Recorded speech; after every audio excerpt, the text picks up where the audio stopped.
I want to talk about something that I've noticed and taken a look at and was like, ew, why would anyone want to be a part of this? But later on, I realized that this is probably, 100% the worst group of Star Wars fans online, and that is r/Saltierthancrait. A brief disclaimer, I'm not trying to change your opinions on the sequel trilogy or any Star Wars movies. I feel like a lot of my comments just pick one thing I say out of a 10-minute video completely out of context and disregard the rest of the points I made in the video, even if it's in favor of your argument. Plus, that would defeat the purpose of this entire video, which is to have an open opinion. First of all, if you look at Saltierthancrait's description, it says Saltierthancrait is a place for Star Wars fans to engage in conversations about the current state of the Star Wars franchise. But if you notice as we scroll through, it's all about the sequel trilogy, and I'll be fine with that if the sequel trilogy came out recently. But correct me if I'm wrong, the last sequel movie came out in 2019, and as this video aged, it will continue to get older, but this subreddit will continue to talk bad about the sequel trilogy. I would be completely fine if this place was just for bashing the sequel trilogies or just bashing Star Wars in general, but it's not. It was supposed to be a place for liberal Star Wars fans. Am I using liberal correctly? Because I thought it meant free thinking, but apparently it means also something political. Whatever, you get what I'm trying to say. Free thinking Star Wars fans to have their opinion about the new Star Wars news that just came out. But it just turned into a circle jerk about how bad Disney is,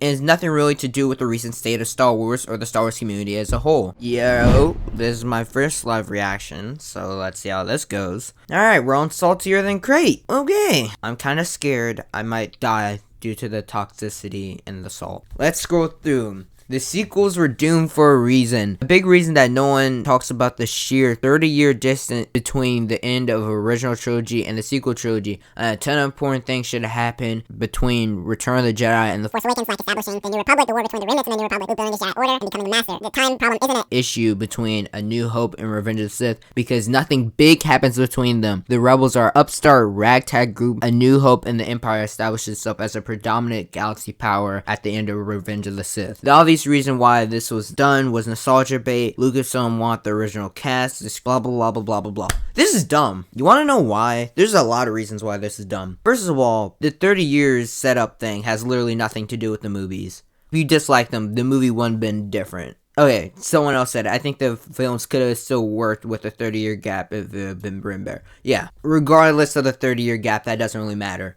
Also, there is a lot of stuff that happens between A New Hope and Revenge of the Sith. There's Bad Batch, there's Rebels, there's thousands of comics out there. Like, I don't know what to tell you. You're objectively wrong with that take. And also with the nostalgia bait, if you want to have Luke's Jedi Order and the Remnant and the upstart of the New Republic, Leia, Luke, and Han would all have to been there. So, like, the nostalgia was still been there. Alright, another bad meme. I'm going to sacrifice myself to save the resistance. How heroic. I'm going to sacrifice myself to save the resistance. No, you can't fight what you hate. We need to save what we love. They didn't even see each other. Like, she didn't know who she was. They were never in contact. When she sacrificed themselves, they were on Canto Bite. Like, come on. It's simple logic. You didn't watch the movie. You didn't movie right. Popular opinion, Solo is the best Star Wars movie. Okay. Again, I'm completely fine with opinions. I'm just dumb. I just don't like dumb opinions. I'm just using logic to dispel some of these dumb opinions. Like, this was like explained through logic. Most of the arguments / posts in the subreddit, I hate to say it, are just gaslighting people. Like, they take a narrative, and in this case, it's about Star Wars, and then it violently switches it up to a post that will have 100 upvotes, and it will 100% there will be a comment saying, thanks, I hate this movie even more now. As I scrolling through, I found this great example of this. Basically, this post is supposed to highlight the differences between The Force Awakens and A New Hope, because people saying that The Force Awakens takes a lot from A New Hope. Okay, this sounds interesting if you're one of those people who think that The Force Awakens copied A New Hope, and honestly, it has me interested about what the OP is going to say. But if you read the post, all it does is just highlight the differences. Okay, that was the point of it, but it also shits on The Force Awakens for not being A New Hope, which, that's counterintuitive to what you're trying to say. My favorite is comparing Rey crying over Han's death to Luke not crying over Beru and Owen's death. Basically, is saying that Rey barely knew Han, so why would she cry? That's some dumbass logic right there. First of all, Rey idolized Han, so she knew who he was, so it makes sense for her to care about him. Hyperspace travel takes a while, so at the bare minimum, they know each other for like 2 or 3 weeks. Keep in mind, this is the same argument people use to justify how long Luke trained under Yoda and the hyperspace time it took Han Solo and the crew to make it to Bespin.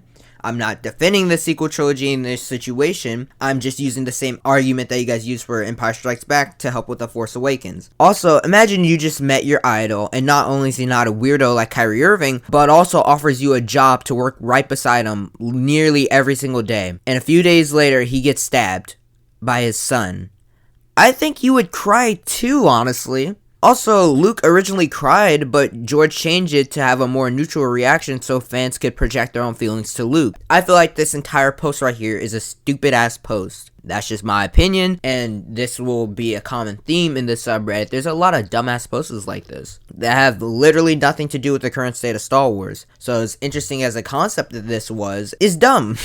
Let's go to top of the month. I'm very curious to what they have. Normies with the time machine. I'm your granddaughter, really? Intellectuals with the time machine. Mr. Lucas, don't sign the contract. You need to take a look at this. For you people who dislike The Last Jedi, I guess this is true. But like, low-key, are we going to talk about the fact that George Lucas liked the idea of Hermit Luke, and like a lot of the ideas in The Last Jedi are from George Lucas? This has to be the stupidest argument I've ever seen in favor of the sequels. Somehow the Death Star returned, yes. Somehow Boba Fett returned, yes. Somehow Darth Maul returned, yes. Somehow Palpatine returned, no. I mean, they all equally died. Maybe not the Death Star. Like, the Death Star, I mean, that one's kind of dumb. Darth Maul returned after being cut in half. So, like, Palpatine returning after being blown up, using the same logic. I mean, it's still dumb, but, like, it's consistent, at least. So, like, this person's arguing consistency. That's what I'm fine with. Kind of makes sense that Boba survived. The Sarlacc takes 1,000 years to digest. Boba didn't get chewed, he got swallowed. Whoa, pause. I agree that Maul... Okay, so this person is just saying, like, consistently. I'm fine. As long as you understand if there's consistency, I'm fine. You don't have to like Palpatine return. I don't even like Palpatine returning. As long as there's consistency in your argument, I am completely fine with it. That person's arguing consistency. What's in the box? Pain, The Last Jedi. I mean, sure, you just like The Last Jedi. Disney has to be kicking themselves they don't have a Star Wars version of Harry Potter World. I would say that Galaxy's Edge is, like, the same. Like, there's 2 rides, and there's mostly stores. It's, like, mostly the same. I thought it was genius that Kathleen Kennedy changed it to the OT to a generic planet. Her reasoning was the OP. What information did you get this from? Because it causes people like this. This is like factually incorrect. She's never said the OT only appeals to 50-year-old males and she wants something for future generations. She's never said that. She's never said that in her life. And like, this idiot believes in it. Lastly, there's a lot of fake information on the sub. Usually you assume that only older people will fall for stuff like this that gets passed around, but the demo is mostly like, well, salty prequel fans, so they're like at the latest in their 30s. So how and why do you keep on falling for this Mike Zero bullshit? And also the movie Overlord or something like that? It's that guy who wears like the mask and like the voice changer. It sounds dumb out loud. The channel's dumb. It's all fake information. Like, okay, if they're wrong a few times, then that makes sense. We're all human. On r/Star Wars leaks, there's some wrong information, but generally most of the time it's right. But if every single leak is untrue and all the information is just wrong, like this dumb Lucasfilm uprising, why do you keep on watching it? Like, it makes no sense whatsoever. Is this one of those cases where common sense is not really common at all? Most likely they keep on falling for this trap because they hear what they want to hear. You don't like the sequel trilogy, so you want there to be a problem between George Lucas, Dave Filoni, Kathleen Kennedy, all these people. You hear Ezra and Anakin being in The Rise of Skywalker, so your little nerdy brain starts pumping, and it's all bullshit though. I'm sorry. The reality is that none of this is true. Except for the things that are actually reported on by credible sources. Anakin's going to be in Ahsoka. That's true. Anakin was not in The Rise of Skywalker, even though it was reported that he was. Well, technically he was in the Vision. But you know what I'm trying to say. He wasn't a Force Ghost. The part about hearing what you want to hear is kind of a theme in the subreddit. That's why all the posts are the same. Look, I'm fine with you disliking this Star Wars movie and loving another one. I'm not telling you to like the sequel trilogy. If you think that, then you missed 100% of the video and you should rewatch it. The point of this video is to escape the echo chamber and having different opinions, good or bad. Like, seriously, I would have the exact same problem if it was just all original trilogy fans shitting on all prequel fans, or if it was all prequel fans shitting on original trilogy fans, or sequel fans, or literally any of it. My problem is it's all the same thing and it's all an echo chamber. And it's no actual constructive discussion that's going on because everyone wants the same opinion. That's my problem here. I'm just so sick and tired of saying fuck the sequels when it's not warranted, or in this case, remotely relevant to anything new in Star Wars, which this sub is supposed to be about. We have way more exciting things on the horizon,